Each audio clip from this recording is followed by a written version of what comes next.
हे 5वं चॅप्टर म्हणलं एक्झाम्पल आहे. ठीक आहे.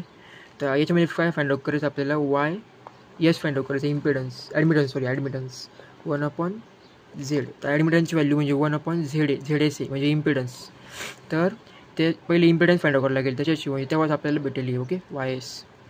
तर काय करायचं आता, हे पहिल्याच्या एक्झाम्पलमध्ये फ्रिक्वेन्सी डोमेन म्हणजे एच डोमेनमध्ये दिले, नाही तर कधी कधी टाईम डोमेनमध्ये दिलं असेल, तुम्हाला फ्रिक्वेन्सी डोमेनमध्ये कन्वर्ट करावं लागेल. म्हणजे 6 ओम असेल तर 6, 200 दिलं असेल तर 2S, म्हणजे हे जे असेल ते फ्रिक्वेन्सी डोमेनमध्ये येईल बरोबर.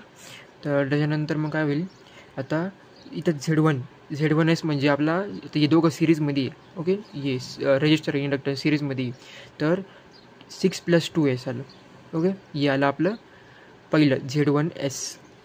त्याच्यानंतर आता हे जे रजिस्टर आहे, हा रजिस्टर आहे तो पॅरलमध्ये. तर पॅरलचा फॉर्म्युला काय आहे, R1 × R2 R1 + R2 हा फॉर्म्युला आहे. आपण मग काय करू, कॅल्क्युलेट करू. मग आपल्याला जी व्हॅल्यू भेटेल ती किती येतं, 6.667. आता हा R1 आहे आणि हा R2 आहे. मग ती व्हॅल्यू पुट केल्यानंतर आपल्याला 6.667 भेटेल. त्याच्यानंतर इथं आपण मग ते लिहू तेव्हा पॅरल करू. त्याच्यानंतर आपला हा Z1S ऑलरेडी आहे, Z1S, आणि आपला हा आहे.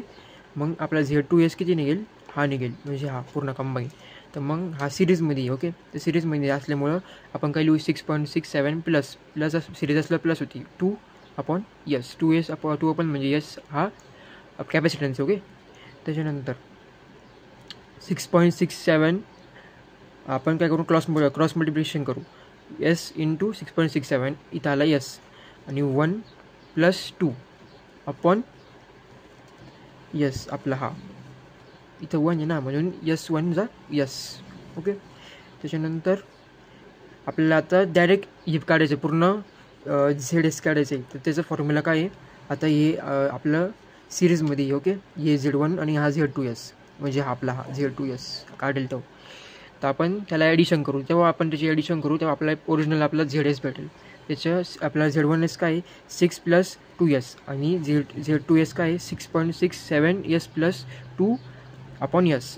तर आपण त्याची ॲडिशन, तर याला काय करू, आपण हे क्रॉस मल्टिप्लिकेशन करू. याचं क्रॉस मल्टिप्लिकेशन इथं 1 आहे ना, मग याचं क्रॉस मल्टिप्लिकेशन काय केल्यावर काय भेटेल आपल्याला, याचं क्रॉस मल्टिप्लिकेशन केल्यानंतर ही व्हॅल्यू भेटेल, 6S + 2S² + 6.667S + 2/S.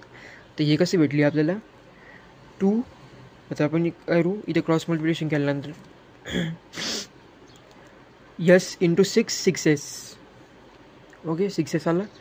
त्याच्यानंतर S × 2S² ओके.